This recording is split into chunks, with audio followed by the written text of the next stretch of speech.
Welcome to the Flora Sage Podcast, a place where we help you create a life you're excited about. Hello. I'm Flora Sage, and I'm so excited that you're here. Today, we're going to talk about inner and outer boundaries. So I just finished with a group coaching inside of my 1 Degree Shift tribe, and several of the members asked questions about conversations, about boundaries, about other people in their life, and also about goals. And one of the things that we talked about is not only setting up boundaries with people in our life, but also looking at the boundaries that we have within ourselves. And so outer boundaries are like, this piece of clothing is a boundary so that I have something protecting my skin against the sun, protecting my areas from exposure. So yes, a Band-Aid is a barrier and a boundary from a wound for a wound, for, dirt and water and all the other things. So just as we have these external boundaries, like your front door is a boundary for your house, maybe you have a fence around your house. So there's all these outward boundaries. Rarely do we think about inner boundaries. And so when you think about, let's just say that, prime example, someone who's on a diet. So they have a boundary inside of like, I am not going to buy chocolate cake, because if I buy chocolate cake or buy cookies or ice cream, I'm going to eat it. So they know that if that is in their space, if that sweet crosses the threshold, the boundary of their home, and it's in the parameters of their home, they're going to eat it. So what they do is, I'm not even going to have it in my space because I'm on a diet, and so I've got blinders up. I'm not going to look at the food. No, thank you. But do you really need that boundary? Do you really need that boundary of the physical space? And so, if someone were to bring in donuts or cookies or brownies or whatever it is, why are you choosing to cross that boundary? Why are you choosing to say, well, it's here, so I might as well just eat it? No, that is a boundary that you actually think you have, but you don't have, okay? If it really was a boundary for you to not eat cookies and pies and cakes and all the things while you're on a diet, you would see it and say, no, I'm committing to myself. I'm committing to my health, my well-being, and how I want to feel. And I'm not going to partake in that. When I do eat these particular things, I feel like shit. I feel heavy. I feel bloated. I feel whatever it is that you feel. And then after you eat it, you feel all those things, and then you feel like shit for feeling like shit, and you feel like shit for eating those things and all this other stuff. And so also, let's just say that you have a goal of riding a horse, and maybe you feel a little bit scared about riding a horse, but you know that you really want to ride a horse. And so think about, what parameters, what boundaries, what thoughts do you have in your head that are causing you to feel these certain things? Now, when you give yourself permission to look at your thoughts are going to show you where you stand. It's going to show you what boundaries you have and what you don't have. A clear boundary is when you're like, no, I don't do that. Like some people, if you ask any given person, are you a smoker or a non-smoker, or a social smoker? Someone will say, I don't smoke. Other people will say, yeah, I smoke a pack a day, or I smoke 3 cigarettes a day, or whatever, or I vape. And then other people will say, oh, I only smoke at the bar. Like, these are boundaries, these are parameters that we've set up for ourselves. So you could identify as a smoker or a non-smoker. So again, these are boundaries that you have in your head that you share with other people. But sometimes if you're not clear about where you stand and about what you really truly want, then those boundaries can be crossed all the time, and they're very vague, and that's when things happen. That's when you have arguments with people. That's when you can't be consistent with something. People that do yo-yo dieting do not have a clear boundary in their head. They do not have a clear self-image of who they are, what they really want, and they haven't visualized themselves in that space. And so when you change that self-image, when you change who you are inside, you can't help but receive that on the outside. And so you have to have that clear picture of, I don't eat sweets. Or if I do eat sweets, I'll eat like a quarter of the brownie. Or I'll eat a brownie and just enjoy it and not beat myself up about it. And know that one brownie once a week or whatever is not going to make me get overweight or whatever. It's the excessiveness of certain things. Same thing with conversations with people. If you know that certain people overshare, if you know that certain people, if you tell someone something, they're going to tell everybody, if you don't want anybody else to know a certain thing, don't tell that person. You know what I mean? So all of these are little boundaries that typically are crossed, that are ignored all the time. So if you have something going on in your life that you feel is chaotic, and there's a reason why I just gave you like all these examples in kind of this chaotic form, that's what life feels like when we don't have clear boundaries. When we don't have that clear boundary within ourselves of, this is what I want, this is what I don't want. This is what I like, this is what I don't like. Okay? And so if you don't like feeling like shit in your body, give yourself permission to say, what do I eat that makes me feel like shit? It could be dairy. It could be ice cream. It could be like processed carbs like that. It could be chocolate, whatever it is. Sushi, I don't know, whatever it is. Ask yourself, what do I like more? Do I like feeling like shit more than I like feeling good?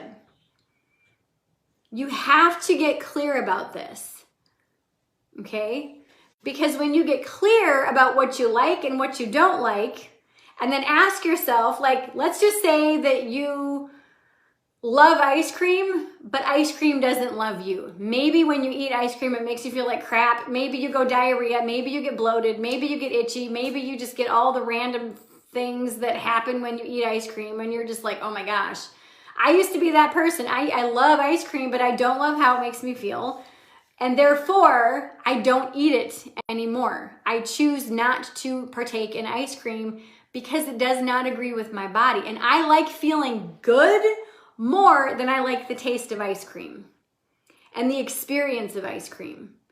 So giving yourself permission to get really crystal clear about what you like, what you don't like inside, this is your internal boundaries, and what you are willing to permit in your life from yourself first.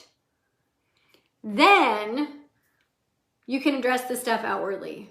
Because outwardly, what happens is if you're not clear with yourself and you don't hold yourself accountable for your own boundaries that you've set, why should anybody else accept the boundaries that you say that you want when they see you completely disrespecting yourself? Now, granted, that's not permission for somebody else to be a jackass to you. It's not. But I'm just saying that's why people do the things that they do oftentimes is they see somebody being a flake or being wishy-washy. I'm not saying you're being a flake or you're being wishy-washy. I'm just saying that energy doesn't lie. Energy does not lie.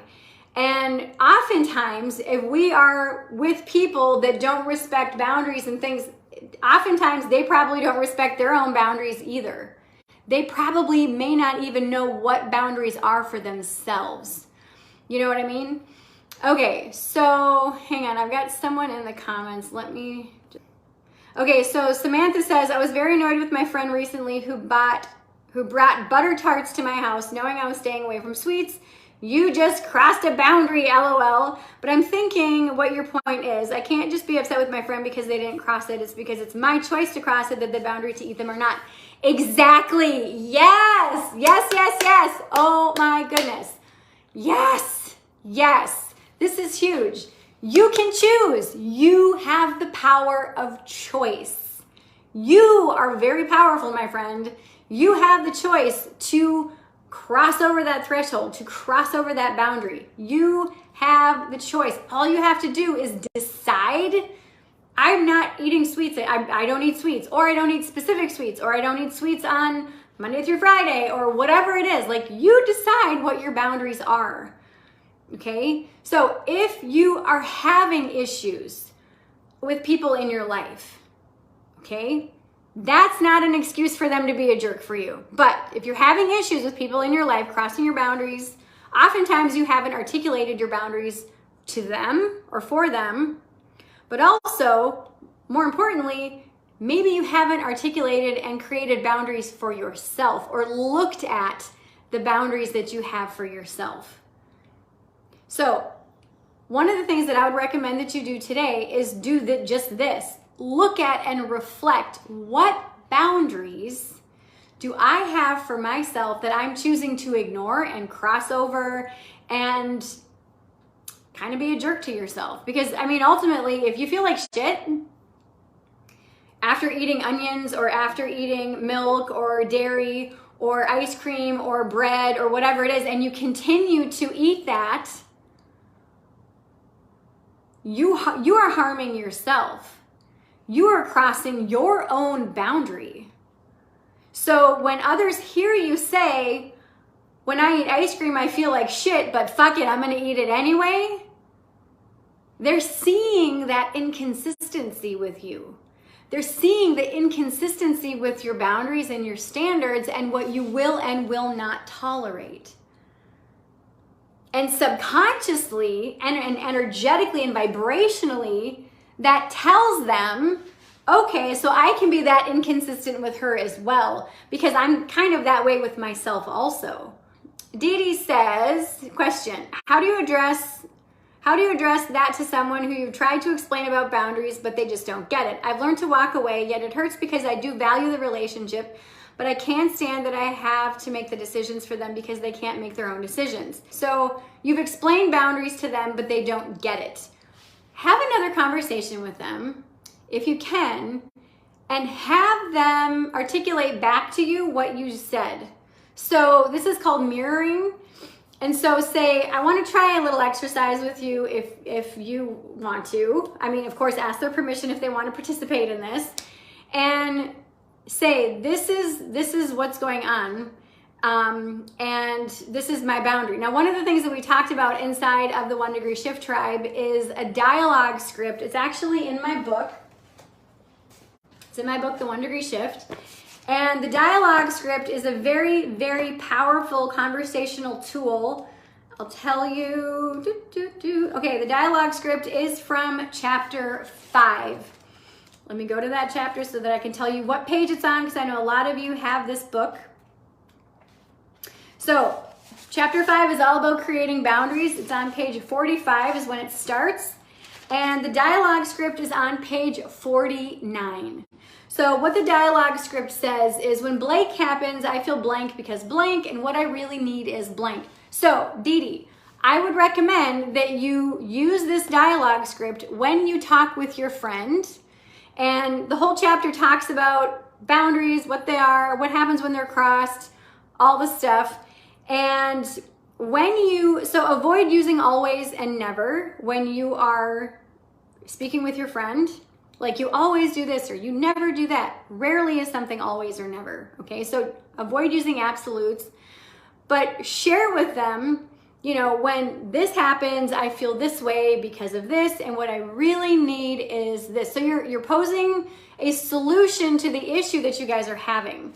But also know that if you're in a relation with someone who is, possibly codependent, possibly a narcissist, possibly a sociopath, those people won't get it. Those people will not understand boundaries. And oftentimes when you articulate a boundary to someone who is a codependent, who is a narcissist, who is a sociopath, all hell breaks loose, okay? They might gaslight you. They might, okay, so yes, my friend is codependent. Okay, so that's a whole other ball of wax. So depending on the type of codependent, if they are overt or covert. So the covert is if you share your truth with a covert Codependent, they'll get really quiet. They might start crying. They might feel hurt. They're going to take it personally. And that's pretty much just going to end the conversation. Okay? Now, when the other part, the overt part of codependent, when you share a boundary, they're going to get defensive, they're going to get pissed, and they're going to tell you why you're wrong and why they're right. So depending on the type of codependent that they are, those are the two answers. A healthy person who recognizes boundaries are good and healthy, and that you have boundaries, I have boundaries, then yes, he gets passive aggressive. Oh, classic codependent. Yes. Ooh, classic. Yes. So someone that has a healthy boundary or a healthy relational mindset will appreciate that you have articulated a boundary and not take it personally, and recognize that this is for the health of the relationship. And then hopefully have a discussion with you on how to make it work more succinctly. So, yes, if you're in a relation with so I say relation because there's all kinds of relationships. There's the intimate relationships, the platonic, the work, the casual, the friend, all the different things. So when you are in relation with anyone who is a codependent, you really need to pick your battles, because until they heal their codependency, boundaries are going to be an issue. One of the classic traits of a codependent is enmeshment. And enmeshment truly is lack of boundaries. This is you, this is the other person, boom, it's enmeshment. And a boundary is ripping off you from them and saying, I love you, but I want to be separate. And in their mind, if you love me, we need to be all up in each other's shit. You know what I mean? Whether it's an intimate relationship or just a friendship relationship. Okay? And so articulating boundaries to someone that is enmeshed or that could be enmeshed or that is a codependent is going to be very challenging. And so pick your battles, give yourself permission. And I don't mean that in a way where you're anticipating that it's always going to be a fight, but you said it's just classic. He's passive aggressive, does this every single time. You can choose to separate yourself from that relation. You can choose to distance yourself. You can choose to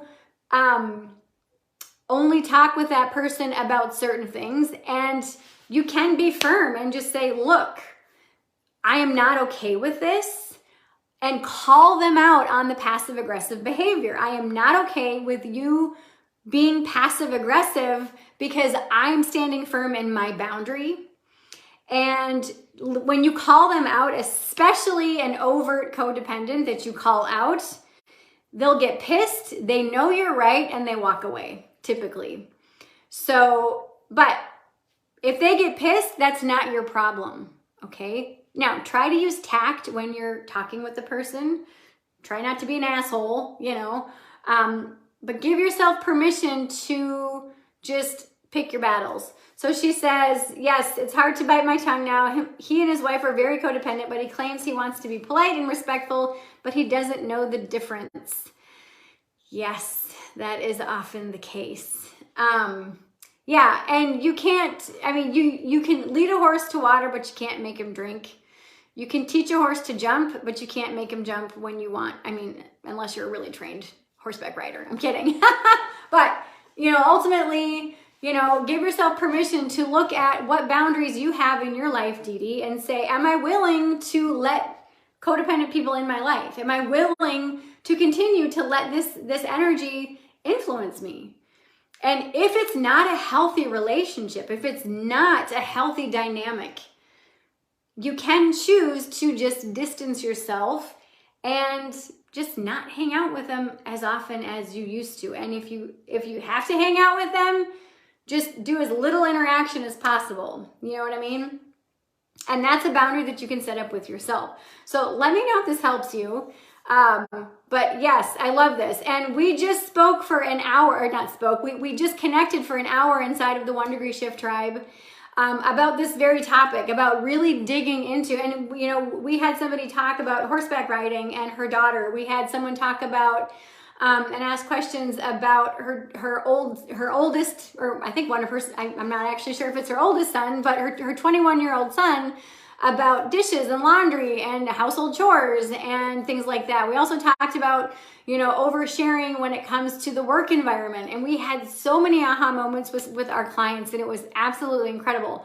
So if you found value to this coaching, if you found value to this concept and to hearing about boundaries, we're going to be digging into boundaries all month long inside of the 1 Degree Shift Tribe. And I would love to support you, not just once a week here on Facebook, but every single day. You will have me in your back pocket. Okay? So if you want my support every single day inside of the 1 Degree Shift Tribe, what I want you to do is click the link, join us inside the 1 Degree Shift Tribe so that you can get support not only from myself, but everybody else in the group that is also working through this, that also has kind of been there, done that. And you're going to start to see remarkable shifts in your relationships, not only with other people, but with yourself as well. So I hope you've enjoyed hearing kind of the difference and just kind of some dynamics about the inner and outer workings of boundaries. And I will be back here next week for more. All right. I love you. I hope you have a fabulous, fabulous rest of your day. Bye. Thank you so much for listening to today's podcast episode. I hope that you enjoyed it. The links mentioned in today's podcast episode are in the show notes.